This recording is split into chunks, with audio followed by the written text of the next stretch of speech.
Shalom. First and foremost, I want to give all praises, honor, and glory to Yahweh, Bahashem, Yahushai, Bahashem, Waha, Racha Kodash, Barakatham. I want to give double honors to the apostles and the elders of Great Millstone who rule well, who taught me this truth, and who most definitely labor in His word. I also want to give a sincere peace, blessings, and salutations to all of your Akim across the four corners of the globe that are out here pushing this gospel, which is the good news in all truthfulness and sincerity. You so-called Negroes, you so-called Latinos/Hispanics, you so-called Native Americans/Seminole Indians, as well as you Israelite foreigners that have been scattered across the four corners of the globe that may look like one of the other 17 heathen nations, but if your bloodline goes back to the seed of a so-called Negro, a so-called Latino/Hispanic, a so-called Native American/Seminole Indian, then you are an Israelite. As well as I want to give peace and blessings to the Akwaf, which are the sisters, as well as the children that believe upon the name of the Lord Yahweh in the name of His Son Yahushai. It's a brother Karatazah, and I'm back with another video epistle. Lord willing, is edifying. And today's lesson comes out of from the King James Bible Online verse of the day for Wednesday, March 3rd, 2021, the year of hastening the day of our Lord Yahushai, all right, as deemed by the Apostle Tahar of Great Millstone, okay? And in these times that we're in, how fitting is this verse of the day, which comes out of the book of St. Matthew, chapter 6, and verse 20, and it reads, "But lay up for yourselves treasures in heaven, where neither moth nor rust doeth corrupt, and where thieves do not break through nor steal," man. All right. And in these last days, all right, before Yahushua comes back, amen, we want to do all that we can to have our spiritual bank account up to par. All right. Hey, we want to do everything we can to have that spiritual 401k. All right. Which, people that work for for-profit companies, they can have a 401k to save up money, or people who work for nonprofits, they have one too, but theirs is called a 403b. Okay, so either way, if you work, you could save up money and the company matches you. Well, hey, that's the same thing spiritually with this truth. All right, if you are a so-called Negro, Latino, or a Native American, all right, we are to be storing up our treasures in heaven. All right, so with that, what we're going to do is we're going to go to that actual scripture. All right, we'll use this, the KJVA, King James Version with Apocrypha. All right, and we're going to grab a couple precepts to support this, and like I said, Lord willing, this video be edifying. All right, so let me see here. We'll start at verses 19. Salakia, I want to highlight it. Okay, so we're going to grab it again. This is St. Matthew chapter 6. So this time we're going to start at verse 19. And it reads, "Lay not up for yourselves treasures upon earth, where moth and rust doeth corrupt, and where thieves break through and steal." All right, because, hey, if you got a house with or wherever, a place where there's a lot of cash, all right, somebody can come in and take it, which, hey, cash is almost obsolete. All right, hey, we're heading into that MOB time, man. All right, where they're gonna want to put something in you, which is an RFID microchip, for you to be able to spend money, and you do not want to take that. All right, verse 20. "But lay up for yourselves treasure in heaven, where neither moth nor rust doeth corrupt, and where thieves do not break through nor steal. For where your treasure is, there will your heart be also," meaning your mind. All right, because even in the New Testament, the word heart goes back to your inner thoughts, your inner mind. Just like in the Hebrew, the word lab, all right, is for heart, meaning your mind. All right, let's get verse 21 again. "For where your treasure is, there will your heart be." All right, and our minds we want our minds to be focused on the words of the Heavenly Father, Yahweh Bashem Yahushai, all right? Because knowing this truth and this knowledge is our treasure, okay? Hey, let's grab this. This scripture keep coming out. Hey, brothers should know this scripture by heart. Let's go here real quick. This is going to be the book of Isaiah, chapter 33, and verse 6. All right, and it reads, "And wisdom and knowledge shall be the stability of thy times, and strength of salvation. The fear of the Lord Yahweh is his treasure." All right, because there is a time coming like never before to this place. All right, let's go here real quick, and then I'm gonna grab these precepts that's coming to mind. Then we'll grab the precepts that I got written down. This is Jeremiah chapter 30 and verse 7, and it reads, "Alas, for that day is great, so that none is like it. It is even the time of Jacob's trouble, but he shall be saved out of it." All right, and if we have our spiritual bank account up to par, hey, that's what we're going to be able to cash out. All right, and we're going to be able to get out of jams, man. All right, lay up for yourselves treasures in heaven, man. So with that, let's go here. Let's get Daniel chapter 12. All right, and we'll start at verse 1. And it reads, "And at that time shall Michael the archangel stand up, the great prince which standeth for the children of thy people, which are the Israelites.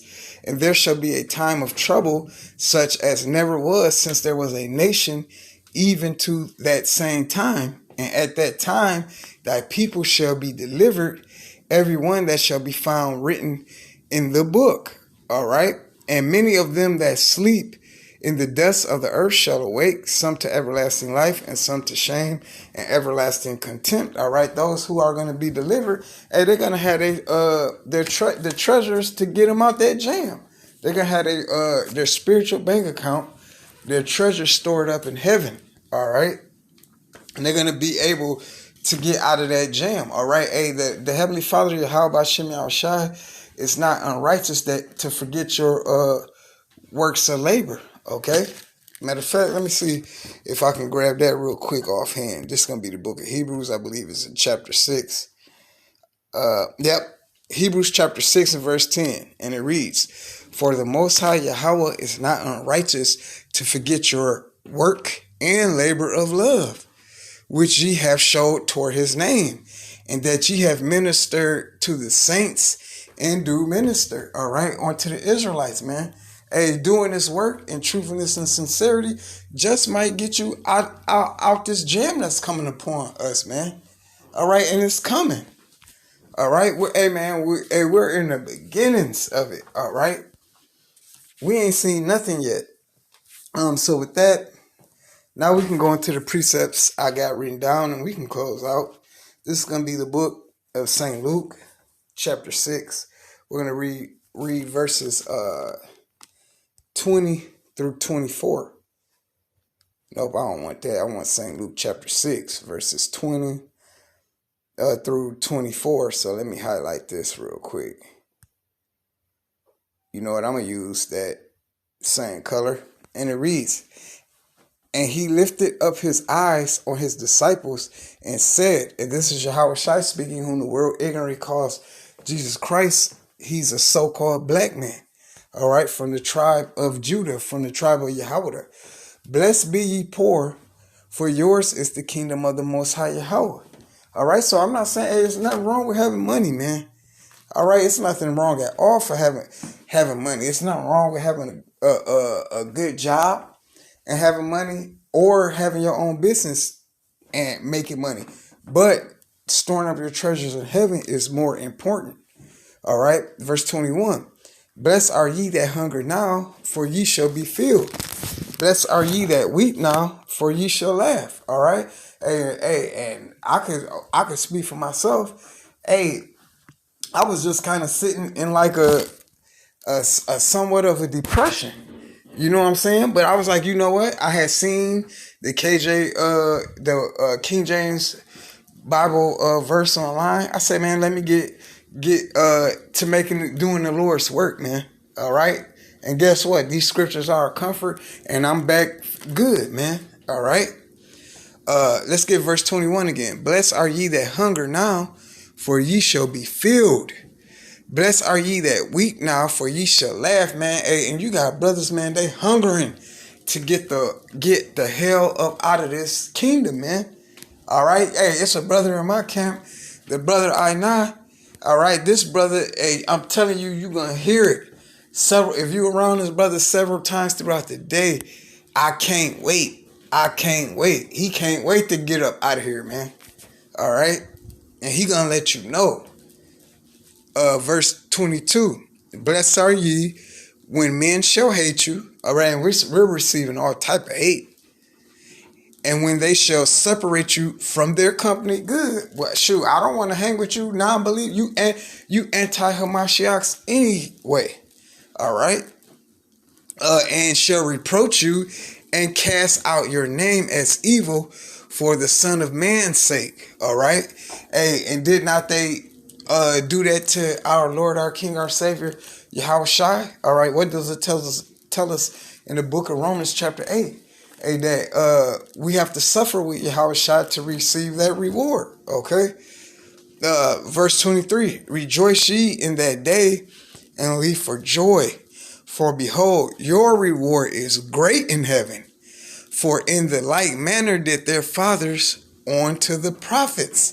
All right. But woe unto you that are rich, for ye have received your consolation. Your favorite rapper, your favorite ball player, your favorite musician. All right. They don't receive their consolation on this side. All right. They got theirs. Verse 25, woe unto you that are full, for ye shall hunger. Woe unto you that laugh now, for ye shall mourn and weep. Woe unto you when all men shall speak well of you, for so did their fathers to the false prophets. All right. Hey, so with that, let's go to our next precept. We got 2 more precepts. This time we're gonna go into the Apocrypha, into the book of Tobit, chapter 4, and we'll grab verses 21. And it reads, let me see here. We'll use this. And fear not, my son, that we are made poor, for thou hast much wealth, if thou fear the Most High Yahweh, and depart from all sin, and do that which is pleasing in his sight. All right, hey, much wealth, it says. All right. We'll grab this one last precept. This time we're still going to be in the in the Apocrypha. This time we're going to go to the book of Ecclesiasticus, also known as Sirach, chapter 29 and verse 11. All right. And just get straight to the point. It reads, lay up thy treasure according to the commandments of the Most High Yahweh, and it shall bring thee more profit than gold, man. All right.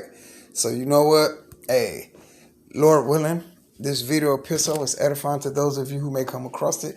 Once again, I want to say, Kol Elohim La, Yahweh, Bahashem, Yahushai, Bahashem, Wahar HaKodesh, Barakatam.